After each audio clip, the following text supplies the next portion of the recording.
How's everybody doing?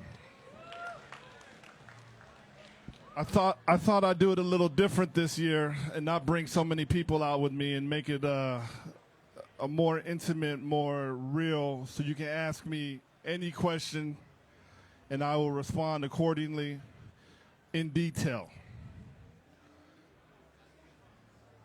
Anybody? First.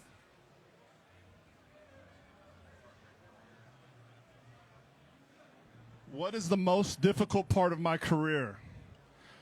I would say when you get that phone call saying we're not using your mix, and it happens to all of us.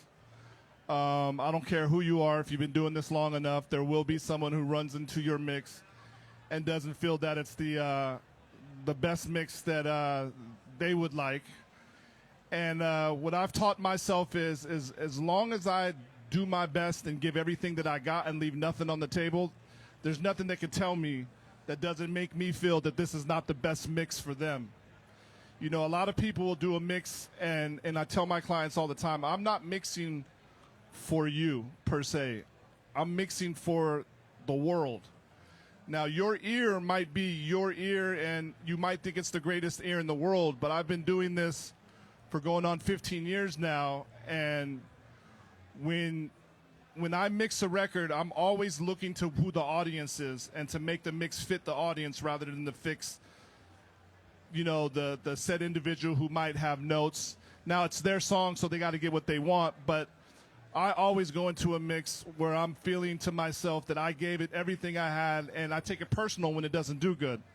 So I never really get hurt or disgruntled when I get that call that they don't want to use my mix, but it's tough because early in your career, you start second-guessing yourself and you start saying to yourself, well, if they don't like my mix, maybe it's something to do with the mix. And then I'll have you chasing and rechasing, but there was a reason why they came to you in the first place, and you have to remember that. And if you have 10 people in a row tell you you're amazing, and then one person comes in and says, I don't like the mix, early in your career that can really phase you. But if you really look at it in the long terms of things, it really helps you become better because either you're going to be resilient to your ear or you're going to be out of a job because you're going to follow their ear, and their ear might not be the best. Hey, Jaycen. I had a question about a lot of your vocals, especially in Latin music, are like super forward, dry, crisp, clean, like they're forward without being harsh at all, no matter on what you're playing it back on. And I was wondering, like, what are some of your best practices for getting that like super forward, clean sound without making it harsh? Because it's really bright too, in a good way, obviously. And do you ever get like a vocal where maybe you have to fix some stuff so that when you do bring that stuff out, it's nice and pleasant? Because I imagine not every vocal you get is maybe best suited for that. So I'll answer a couple of parts of that question. The first part of that question is, with regards to the vocals, vocals are 100% the most important part of the mix. And the recording of the vocal is 100% the most important part of the mix. And what makes you a great engineer, or a great mix engineer, if you will, is the fact that you can take a terrible vocal and make it good. Anybody can, I always tell people, anybody can mix a Jay-Z record where the vocals recorded by Guru, incredible, and the beats incredible, and the song's incredible. But when you get a song that something's wrong with it, that's what separates mixers from engineers, I would say. And then the fact that you can actually take that vocal and make it unrecognizable in a great way, that separates you from being a mix engineer and a mix engineer who gets a point on a record. And that's very, very important to know. Like, there's a lot of levels of engineering, and I always tell people, until you get that point, you're really not a mix engineer. You're an engineer. So going with the vocals, I would say most of the time I get a vocal that's decent. And a lot of people will tend to listen to decent vocals at a nominal volume. I just had a conversation with someone next to me of how do you listen to your music? How do you listen to your vocals? How do you listen to your mixes when you're mixing? Do you get ear fatigue because you mix so much? And I say I don't. But what I don't do is I do not listen to the mix how the consumer's going to listen to it. So if I get a rap record, if I get something that's banging, I'm not going to mix it low. I'm going to mix it loud because that's how everyone's going to listen to it. Now I'll do a lot of the work will be done at a nominal volume so I don't burn my ears out, but the majority of the record will be done at the volume where I think this is going to be played at. Now, if it's going to be played in a club, then I have to go on the bigs, but I won't mix it on the bigs per se, but I'll definitely stay up there longer than I normally would because that's where the record's going to break. I always go into a mix saying to myself, where am I going to break this record at? Is it going to be on streaming platforms? Is it going to be in cars? Is it going to be in clubs? Is it going to be at barbecues? Where is this going to break? Is it going to be on an elevator? That's how you have to mix the record when you go into a situation where you have no understanding on what your client might want. I always go for, okay, I understand this record. This is in my wheelhouse. I'm going to mix this record like my daughter and my best friend who loves hip-hop music would appreciate it because I think that's what some people are looking for other than the norm. So like I said, going back to your original question, I always tend to take a vocal.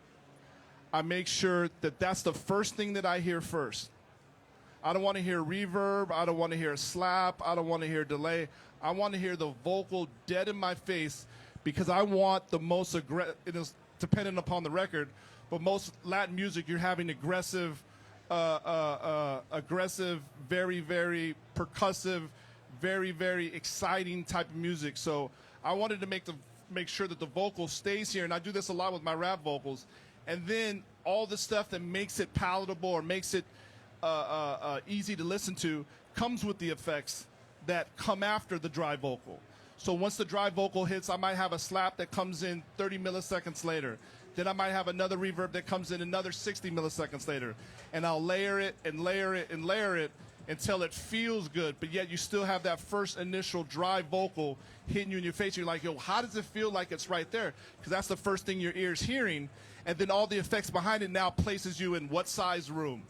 How big is the room? How close is the vocalist to your face? Now, if you want the person who's singing or rapping to sound like he's whispering in your ear, you have no early reflections.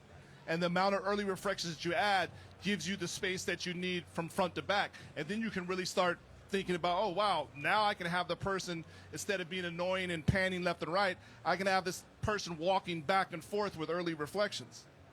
And that gives you the best way I can put it, it gives you a psychoacoustic effect that you have a front to back panner.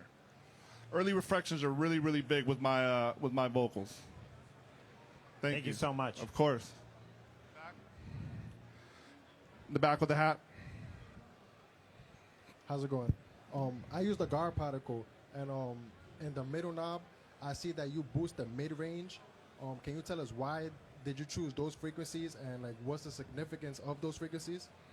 What do you mean on the middle knob I boost the mid-range? So like basically like I put the plug-in on Q capture and like basically to understand like the frequency response. I see that it boosted 6 dB on the like automatically just putting the plug-in on, and then the middle knob, like once you turn it up, it boosts like the mid-range just a little bit. So why was those frequencies chosen? Basically that mid-range pocket. Well, I can tell you why the frequencies are chosen. The frequencies are chosen, it's in 3 bands. The low band to me is the most important and probably the most groundbreaking part of the God particle, but it's pretty high. It's a pretty high bandwidth. It goes all the way up to, I think, around about 120. And the mid band, which is a significantly smaller band, is right there where the vocal sits. Okay? Now, I can't tell you exactly what the compression is doing, what the harmonics are doing, and what the spatializer is doing. But what I can tell you is that with my ear, I'm not the biggest fan of 1K, 2K, 3K. I'm not the biggest fan. And you have to study music to understand what the world's looking for. And the world is looking for that mid-range. That's what gives you that that's what gives you that extra advantage that a Serban will have, that a Manny will have, that a Jaycen Joshua will have, because we are very focused on how to make a song as loud as we possibly can without hurting your ears and without distorting. And you get that from your mid-range. So for my curve that I made for the God Particle, I enhanced the mid-range, but it's literally, when I tell you, and I don't think anyone knows this, I would say between 900 and probably 2K is the mid-band. The rest is all high. Thank you. You're welcome. Right here, the gentleman right here. Hey, thanks for doing this. Of course. So over this weekend, I've heard of a lot of the mixing engineers that spoke talking about when they get a mix, they almost never know exactly how they're going to treat it. It's always more of a problem-solving approach. When you get a mix and you're dealing with like a muddy mid-range, to like piggyback off him, what are your first approaches to fixing that? Obviously, he does not know who I am. The best way I can put that, man, is I don't pay attention. I go for the record. Like, we all have a brand, you know, we all have our name, and every mix engineer is different. You know, there's a lot of mix engineers that you go to, and they make your record sound fucking amazing, but from the perspective of where it was. I'm going into a record like, fuck, man, this might be my last mix that I've ever had in my whole entire life. They'll never use me as a mixer again. How the fuck do I blow the fucking roof off this? So, to me, it's not problem solving. To me, is I listen to the mix one time. You can ask all my assistants. I listen to the rough one time, if that, and I know exactly where I want to go, and I get there really, really quick. Like, I dial in the mix probably like in 30 minutes. And once that 30 minutes is done, I'll take a step back, and that's when I can become extremely creative. And I think when you start getting into problem solving, I don't look at it as like I'm solving a problem. I'm looking like I'm starting something from scratch. I'm not here to fix, like if I hear a bad vocal and the first thing my client says is, we love the vocals, we have a problem. You know what I mean? And certain people will continue to go along that path and give them a better version of their fixed problem. Me, I'm trying to get a #1 record every time I work. Now, early in my career, I'd be a fucking idiot if I did that. I would have no work. But after a while, you become so confident in your abilities that I say to myself all the time, Jaycen, don't worry about the end result. Don't worry about if they like it or not like it. Worry about if you like it. Because if you like it and you give it your all, you give it 100%, you can't be mad at yourself. Now, you might lose the mix, but you're like, that's a fucking great, like, I could probably tell you some records that were so big that I lost on that anybody would be like, oh my God, my career's fucking over.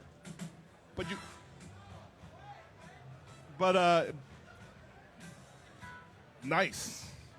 But other than that, to me, when you get to a point in your career and you start second guessing yourself, it's over. And if I could tell any of my engineers and creatives, man, what we do is special. You know what I mean? It's different than everybody else. It's like we're interpreters. Woo.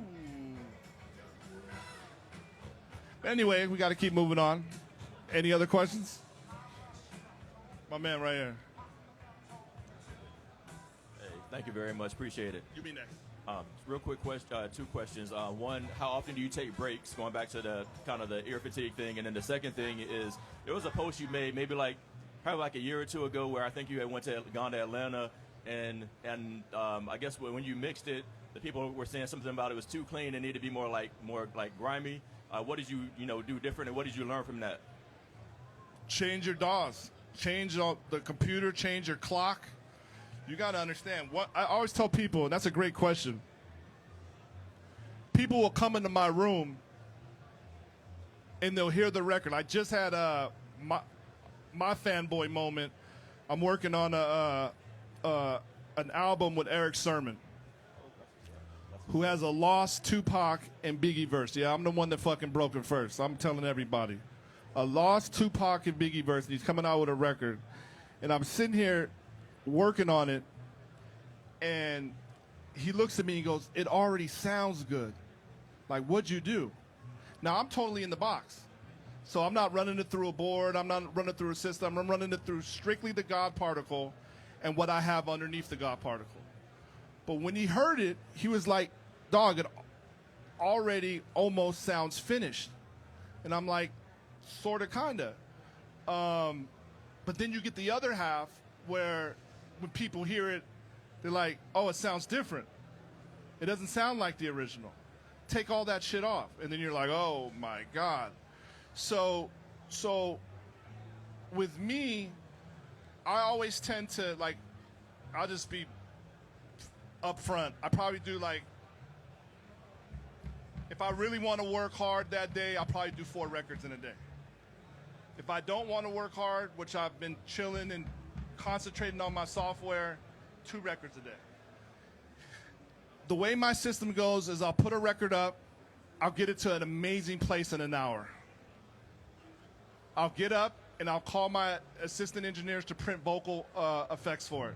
So they'll make a vocal effects template, they'll take it in the back, and they'll start doing crazy vocal effects because I'm very, very big on scene changes and stuff being different. Like you have the ability to do so much inside the box. I always say to myself, why don't you do it? So once I get the vocal to a great place and I put them early reflections there that I need and I have it in the spot of the mix that I like, there's moments where the vocalist might go, "Ah!" and you might have to put a reverb splash. Or there might be a dope pocket for a delay and stuff like that.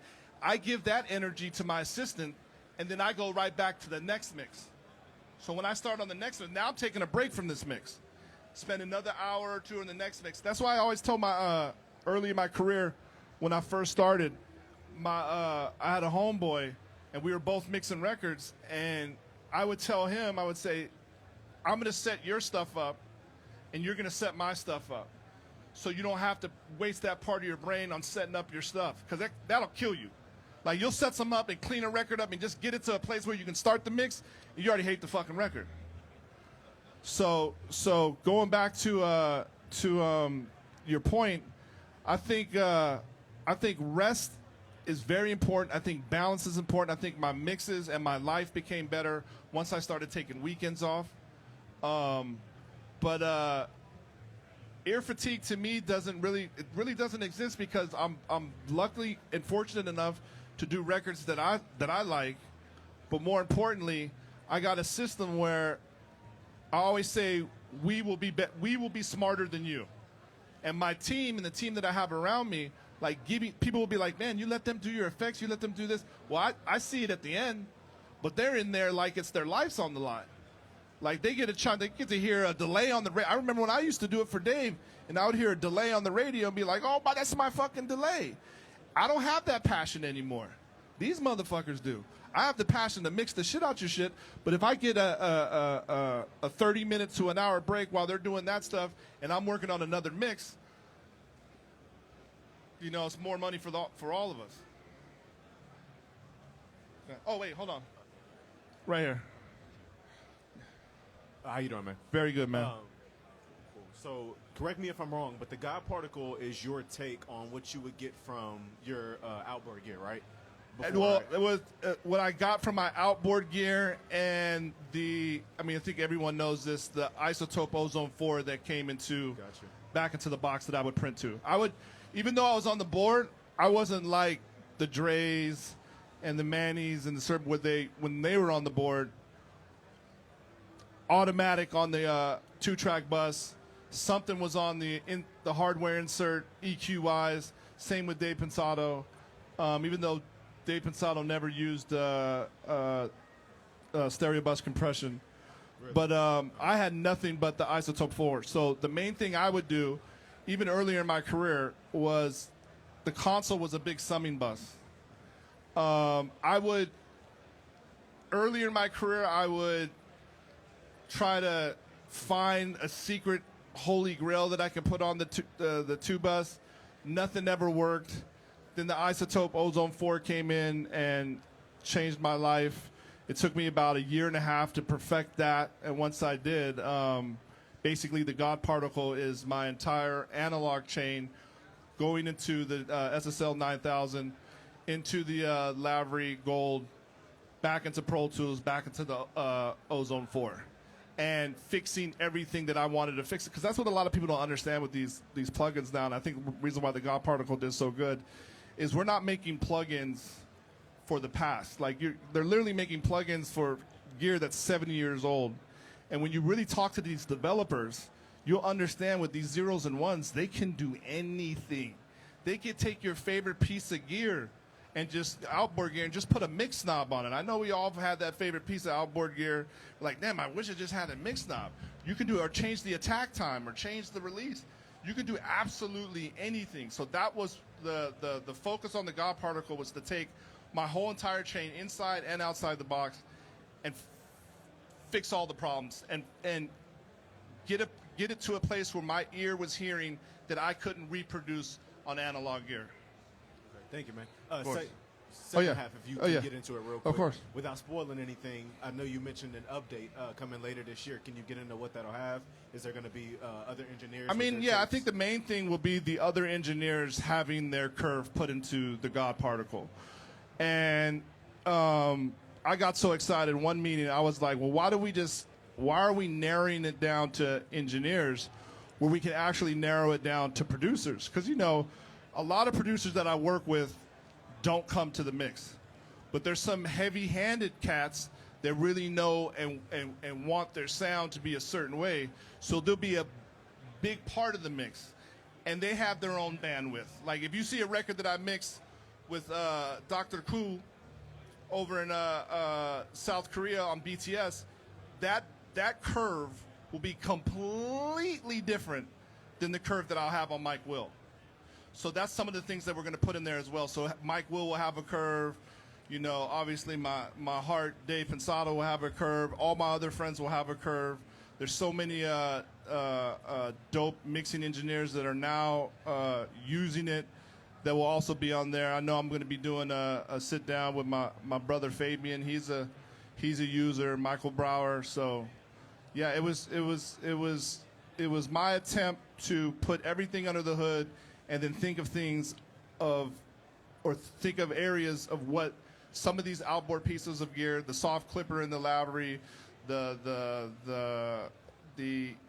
compressor in the Ozone 4, things that I wanted to fix that I knew would take the God particle to the next level. So on the God particle 2, the main thing that I can give you, well, the two things. One thing that I already said is the hell was I talking about? I just fucking lost train of thought, motherfucker. Yeah, the curves for other people, but then also people have to understand that I hear things as well, and whatever I'm hearing, I'm trying to alter. And one of the main things that I'm trying to alter is the top end. I'm trying to completely eliminate the frequency that all of us hear that we can't stand, that's in that 30K range, that we always, you know, sometimes roll off, sometimes don't. And if I can get rid of that without putting any filters on it and keep the overall openness and dynamic of the mix, the God Particle 2 will be the fucking greatest thing ever. Good fucking job, bro. You smoked that. Thank you. Thank you.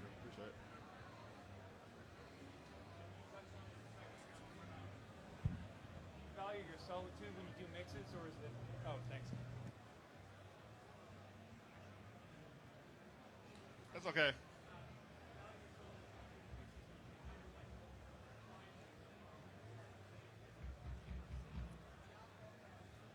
Am I open to notes, is what you're saying? If somebody books a mix with you, is it kind of an open door policy? Open door. Always open door. It's the weirdest thing in the world, but I love people to come in. I love people to be there from the first fader up. I love to teach. I love to give them my reasoning. I've never lost a mix when the person has joined me in the room from the first fader up. And I would encourage you to have more people come into your room, because the most I've ever learned are from the producers that come into the room. Where else are we learning from? You know what I mean? We're not. This is one of the most competitive businesses in the world, and I think I'm one of the outliers that just gives away free game. But like, you can't go and say, "Hey, what are you doing on your such and such mix so I can steal your clients?" You know what I mean? And so the best way my ear has evolved and changed is having those philosophical conversations with every producer. And that goes back to the first question. Imagine being in a room with Calvin Harris, Pharrell,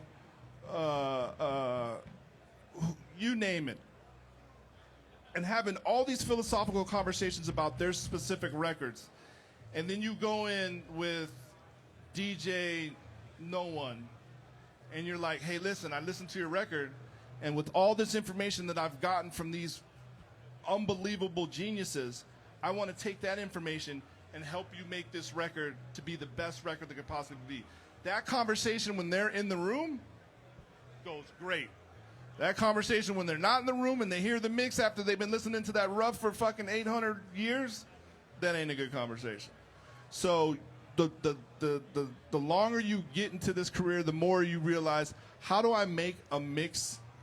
Because with nowadays, you're doing a mix and then you'll go to version 12 and not even have one conversation with them. It'll just be notes, when they could just walk in the room and you're done in 30 minutes and you'll never have to see them again. So yeah. Thank you, man. Hello, Jaycen. Nice to meet you. Pleasure. I have a question. Knowing everything you know of today, what are some strategies, exercises, or routines you would do differently starting up to get to where you are faster? Listen to mixes. Like, this is a real fucking job. You know what I mean? This isn't like a fucking, I'm going to go mix today. You know what I mean? This is no different than going to fucking Home Depot, getting on that tractor or whatever, lifting the fucking... You got to take this job as serious as you can. And with that being said, like, I go into every mix with a goal of blowing the clients away. And that doesn't always happen, you know what I mean? So you have to give yourself an opportunity to take a step back and evaluate who you are as a mixer. And if you do that too much, like I've seen too many of my peers, when you lose a client, it affects them in the way of they start changing the way that they're mixing, or they start mixing the way, like, I like this record by, you know, such and such, and you say to yourself, well, okay, then you should use such and such as person. But the reason why they came to you is because they heard something that you've done. You always got to remember that. They've came to you for a reason. And if you don't stay upon that if you don't stay focused and stay upon that path, you can get lost super quickly. Thank you. You're welcome.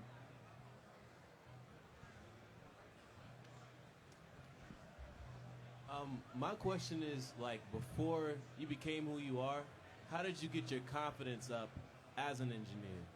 I mean, I know you got to study, but... I mean, studying is one thing, but, like, you have to give yourself to this game. You have to say to yourself, like, I'm not going to have a life. You know what I mean? I'm like, people don't understand what it took for me to get here. I had to do things that I never thought I had to do in my life. When you're a runner at a studio, and being that mix engineers nowadays don't have to run. You know, they got a homeboy who blew up, and, you know, they're a mixer and they're doing their buddy stuff, and next thing you know it, they're doing some more stuff. But with me back in the day, you had to clean, you had to see things, you had to go on runs to Roscoe's. The one in Long Beach, because the chicken's better out there. The craziest shit in the world. So, like, you have to put in the work, but you have to understand you got to study this every day. There's not a day that I don't take a drive and listen to some of the greatest mixes by my peers, because I'm competitive. And then I say to myself, damn, that sounds fucking amazing. How did they do that? And I figure it out. If you got an ear, you'll figure it out. You know what I mean? And if you do enough research, you'll figure it out. And hopefully I give enough of mine that theirs will come back to me. Like people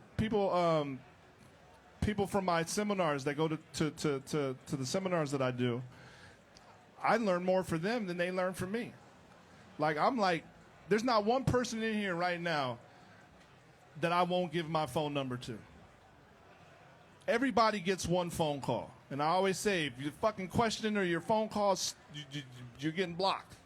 But you're going to get the one phone call. Because I'm stuck in a room 20 hours a day, and I have little ability to find out what's new, what's great.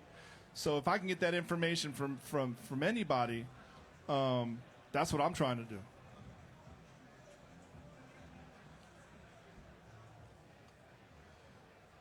Let's get more deep questions. I had a specific question about some of the trends in, I think, in reggaeton specifically, and I really wanted to know your thoughts about it. Right. This is not necessarily something I've heard in your mixes, but it is a predominant thing in Latin music. Right. I hear a lot of the saturated vocal, kind of maybe some people would say overly so in some of those reggaeton songs, and I was wondering if you think that, if you ever think about the longevity and timelessness of a record, and some of these trends could perhaps come and go, like, hey, this saturated vocal thing might not be what's cool. And do you ever think about that in certain genres of music? And what are your thoughts on that specifically? Like, do you like it, or? I don't like it. Yeah, If you're speaking about saturation, I'm going to get a laughter out of the crowd of this one. A lot of people might not really be aware of the saturated vocals in reggaeton or in Latin music, but they do know those saturated 7K boosted 20,000 dB hi-hats that are in hip-hop now. You're just like, oh, my God.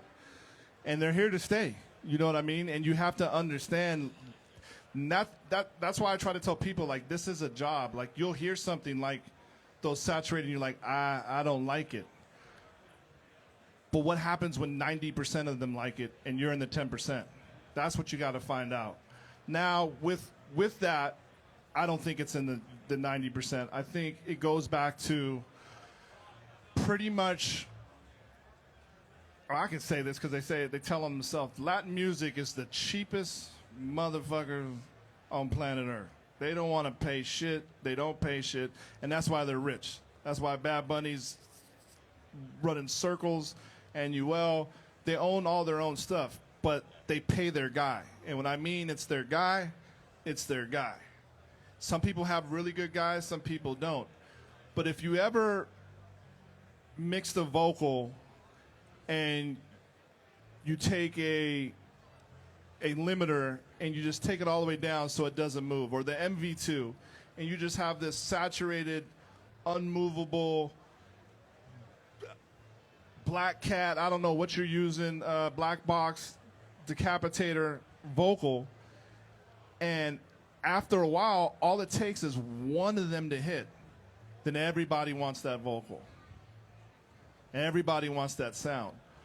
But like I said, 20 years ago, you could probably count the mixers on your hand who were mixing all the records that were going on the radio. Now there's so many opportunities for you guys. Like, it's easier to become a mixer now than it's ever been, because all you have to do is find your vessel. You find somebody that got the mojo, somebody's going to hear your stuff. And that's what it all is. It's like, when somebody hears my stuff, is it going to blow them away enough for them to want to use them? Or you can get the people where it's like, oh, I'm using, this guy because I feel Mike Towers is the dopest MC right now, and he's winning, so I'm going to use Mike Towers' guy. So it's all dependent. It's good that you don't feel that way, and you can go opposite. You know what I mean? But you got to be really careful to make sure that you're not the 10% and the 90. On this one, I'm going to say that you're in the 90 because I'm not the biggest, or both me and you are in the 10%. Yeah, and I'm an artist too, so I don't want to make something that I don't want to hear. So I'm coming from the place of an artist. You're trying to take the best picture possible, and you know me, I'm the king of saturation, and I love saturation, and I love saturating everything because that's how you have the cheat code of getting louder without losing the dynamics and or the depth. And to me, you want to take a picture of your canvas with the greatest camera that you possibly can. And sometimes messing up a lead vocal or fucking up a lead vocal and putting that saturation on it gives it a lot of attention, but sometimes bad is just bad. Right. You know what I mean? And the more that we have novices in the game trying shit out, and some of that shit sticks, like the 7K hi-hat, like, you can't take it out now.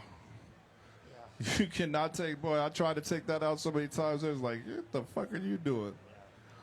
So you would advise against it then as an artist? If I don't like it, don't go for the trend. Just make my voice sound like with my engineers. No. And I think it's overly saturated because they're trying to get the same effect of, like you were saying, the vocal of being right up in your face. Yeah. If you just put some pre-delay on your verb and your delays, you might stand a better. And then you can slowly add in the saturation. But yeah, I'm not the biggest fan on the oversaturation on the vocals.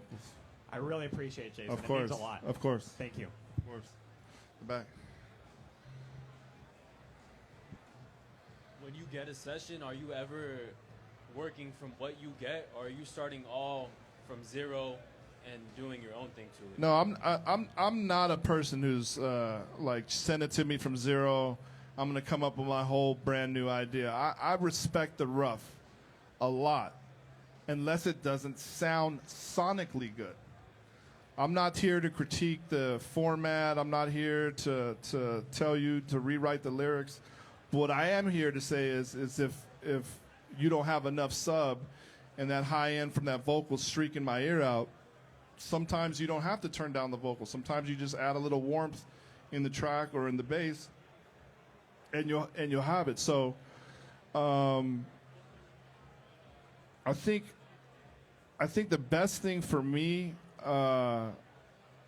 is to always follow what I feel is best for the record. Because like I said, every top engineer in the world has lost all their clients. Like, your clients leave you. It just happens. 90% of them come back, but the majority of them will be like, hey, okay, it's been a good ride, because they have to blame somebody, and maybe you're the one person or whatever the case may be. But someone else out there is going to hear your record, and if you gave it your all, and you put something on it that no one else can put on it, you're going to work forever. And I think that's the difference between the fly-by-night guy with the saturation vocal going for, well, should I do the saturation vocal? If it doesn't sound good and something else sounds good, and then you put it out and then it blows up, that person who made you sound absolutely amazing, or if it's yourself, is going to be the next guy. Back here. So you spoke about learning a lot from producers, and you also spoke about having people come into your mixing sessions. Do you ever get the opportunity to sit in with a producer while they're making something, and do you get to learn anything while they're making their stuff? All the time. The greatest mix engineers were once failed producers. We know how to make shit sound really, really good. We just don't have any melodies. You know what I mean? So my vessel was Tricky, Stewart, and Dream. And in 2005 or 6, we went on, it was from Umbrella on to 2012. We went on a hell of a run. And I had two guys who were like no one knew who I was. You know what I mean? So like I always tell people, you got to be very observant of your vessel, because there's so many undiscovered acts. Like, think about it right now. There's a million acts on the radio, but 5 years from now, there's going to be a plethora of brand new acts. Imagine if you found them first, or the producer first. And they're all there waiting to be, hey, you want a free mix? Fuck yeah, I want a free mix. Let me hear what your shit sounds like. You blow them away, they're your vessel for life. So I got really lucky working at Larrabee, and I was just a staff engineer, and Dave Pizzato came in, took me under his wing. Tricky and Dream ended up using Dave on a mix. Dave asked me to start that particular mix, and the rest was history.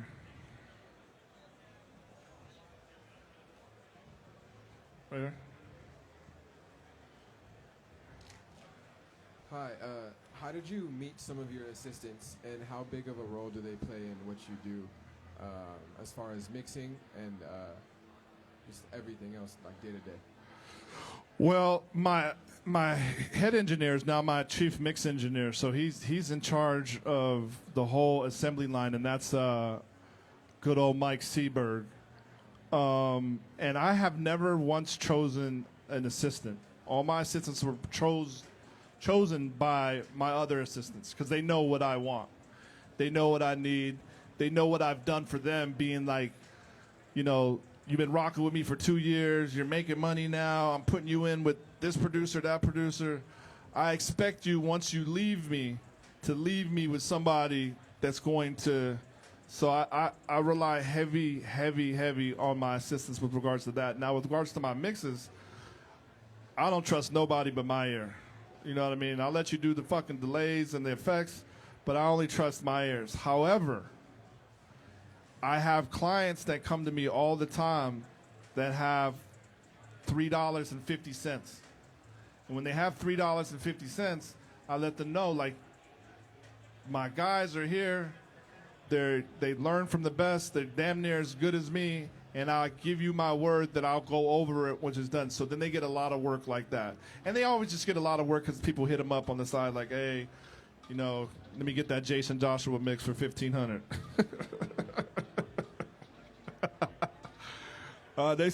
They making a lot more money now. My older assistants is making a shitload of money. Anybody? Oh, right here. Thank you for all you do, bro. Oh man, thank you, bro. I love your product. Thank you. One easy question. Okay. Where do you see yourself in the next 5 to 10 years? Oh, I'll be done. I think I'll be done by next year. Seriously? Oh. Yeah, I think the software game is is where it's at, and I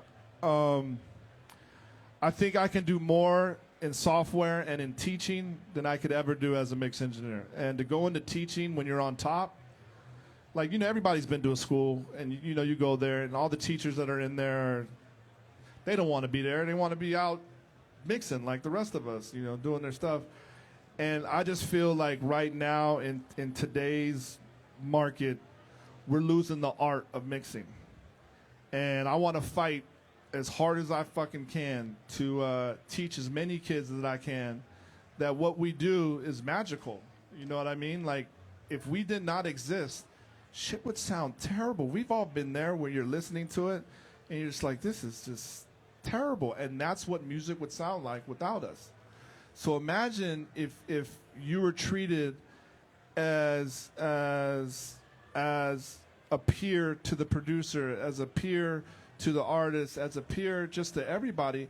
And what we forgot is that's what we used to be when we were really, truly engineers. We were equals because they could not even move or do anything without us telling them or helping them or putting a microphone in their stand or building a console for them so we can capture the voltage, so on and so forth. So, yeah, I mean, I feel that in a year or so, a lot of my new assistants that I have now will be kicking my ass, especially Mike Seberg. I think he's the one that's going to be taking me out. Thank you. Welcome, man. Thank you.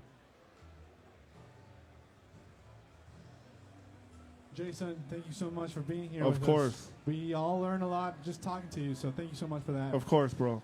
So I have a question, which is, what's your approach on branding yourself? It seems to me like you're very confident, and that seems to me like one of the reasons behind your success. I love that. But what's your approach on branding and marketing and marketing yourself as an engineer, right? 3 things. Mix every day. Every day. I don't care if you have to beg, borrow, and steal and find some files to mix. Mix every day. Number 2, become an A&R. Become a person who scouts talent that look like, how do you think you're going to get work just by putting out a mix that you did on some random person that no one fucking cares about, and your sister and mother and auntie give it a couple likes? That's not going to work. But if you spent 2 hours a day surfing the fucking web, Drake type beats, this guy beats, that guy beats, wherever you need to find them, you find them. And you'll get like 10 or 20 of them. One of them will pay off, I promise you. I have never not turned down a free mix for something that I love to do. Never in my life. Jay, we got 5 cents. I don't give a fuck. I'm mixing the shit out this record. Because I know that record is my commercial. And I know that record's going to blow up. So I'm using my ear now like, shit, I don't need no money for this. You know, I'm probably telling on myself. But when I did BTS and they called me, no one heard of them. No one heard of them. I was like, heard the first record, they sent it to me. I was like, yeah, here, I'm all in. Here's exactly what I want. They're like, there's no way we're paying you a point, but we'll pay you triple scale. I said, where do I sign up? Put me in the game, coach. Now, was it the dumbest decision I've ever made? Absolutely. If I'd have hung in there, just because I fucking did. I mean, I knew that this was something special with the K-pop shit, but no one fucking knew. So you have to say to yourself, I need to do anything I possibly can to find my vessels. And when I find my vessels, I'm nourishing those vessels. And and then what's the worst thing that's going to happen? You're fucking mixing every day? You're getting better? Like, how are you ever going to be better than me when I'm chopping 4 at a time every fucking day? And I'm putting kids around me who are 20 times smarter. And I'm calling people and I'm like, yo, I'm talking to this. Now it's in a higher scale, but I'm calling this A&R saying, hey, I know no one's really feeling your act at Interscope, LMA, but I fucking think she's the shit. Let me mix this shit for free. Next thing you know, you got booed up. And a client for life. That's awesome. Thank you so much. What time is it? What time is it? Huh? 3 o'clock? Okay, cool. Anybody else? In the back?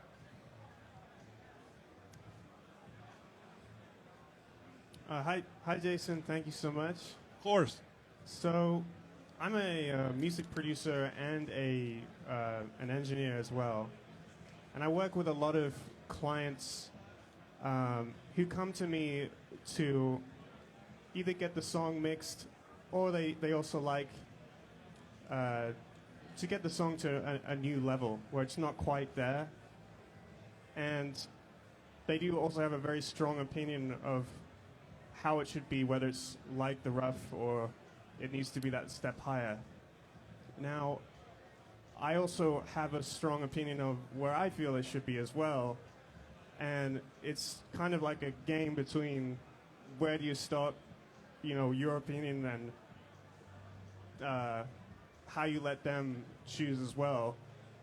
How far do you go to, like, where do you stop in terms of, like you said earlier, like the distorted vocal, or this hat needs to be higher, or whatever case?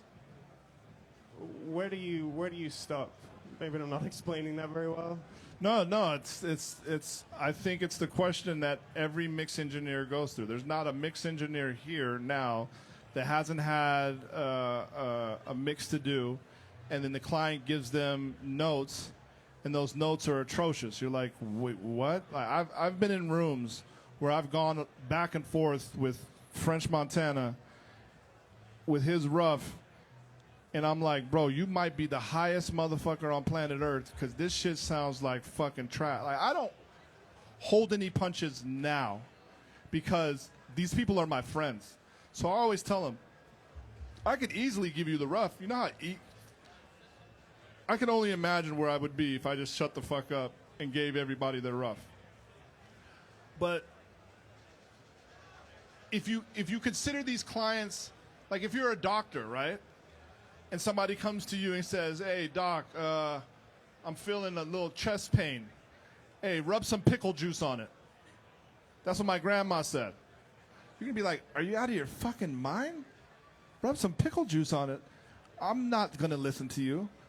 But if you are that person that needs the money, so that's always the question, because you know what your heart wants to say. Your heart wants to say, "Hey, those vocals are distorted, and people are going to look at me and my brand and think that it's distorted." I've left mixes because they DS too much, and it sounds like he had a lisp, and I'm like, I can't even mix this, because people are going to be like, "Oh, Jaycen doesn't know how to DS the vocal."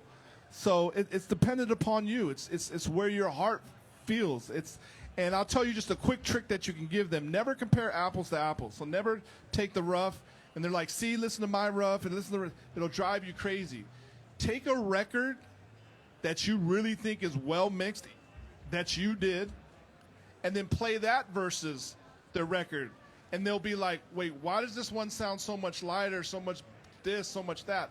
Well, it sounds like that to your rough as well, but your ear scientifically has been fucking trained to only like this bullshit rough. So there's nothing that I can do. All you want to do is wipe pickle juice all over your chest. If that makes any sense. Thank you very much. You're welcome.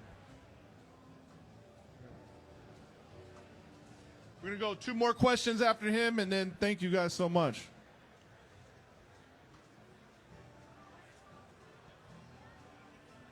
So you've got to work with some of the best producers of all time. What are some the main gems you learned from them, and what do you think sets the best producers apart from all the rest? Less is more. So his question was, what separates with all the producers that I've been with, what separates the best from the worst, and what have I gotten out of working with so many legendary producers? I would say this: less is more, less is more, less is more. Like, a lot of people don't understand. How many people here produce? How many people here are beat makers?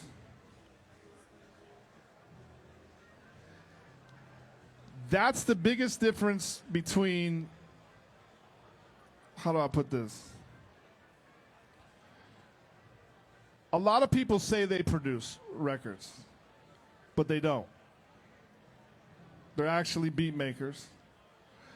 And I realized that I was a beat maker because I had no melodies whatsoever that anyone wanted to buy or shop. So I knew earlier in my career I would never, ever, ever, ever, ever be a producer. But what was it? Where'd he go? Right here. What was the original question?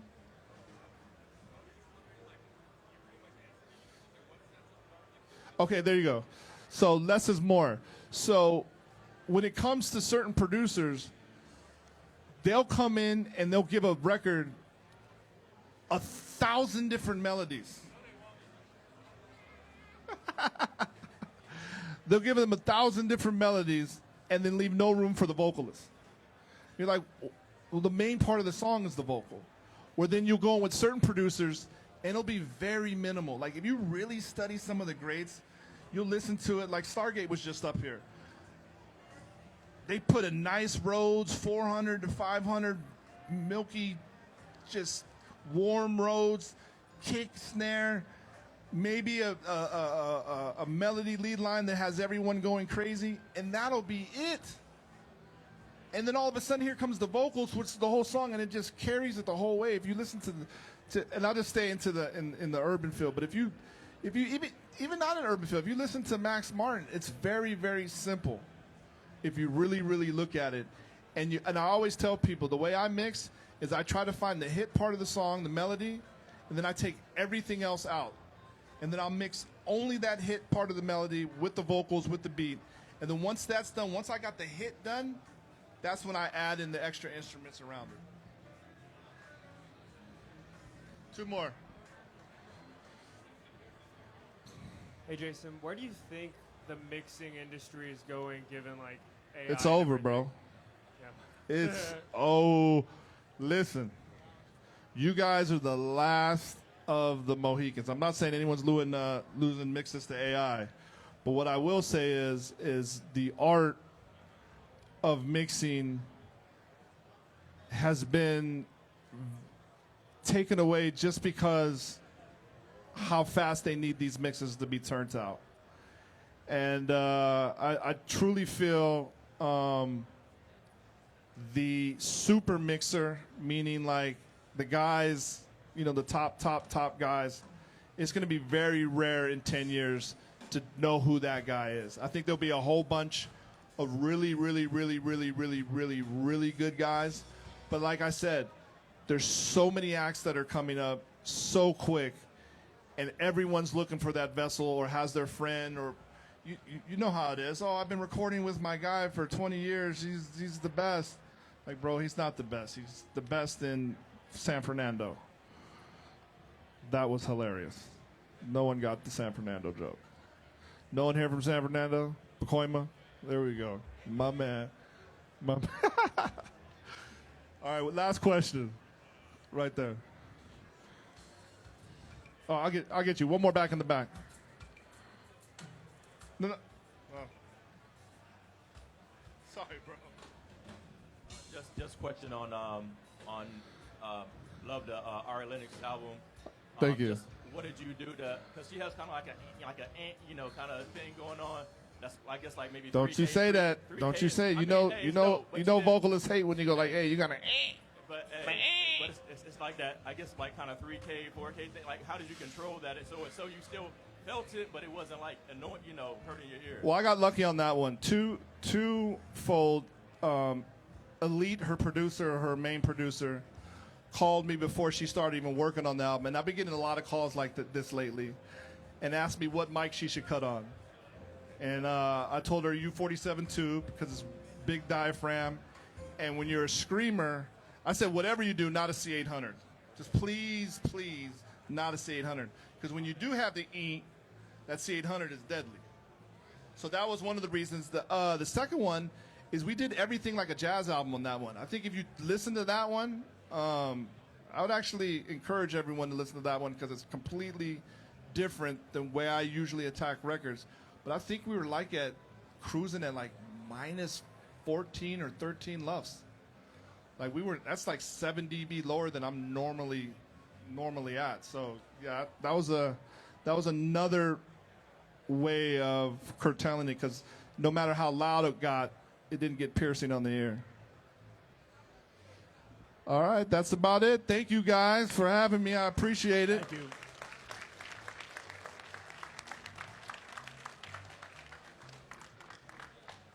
The next presentation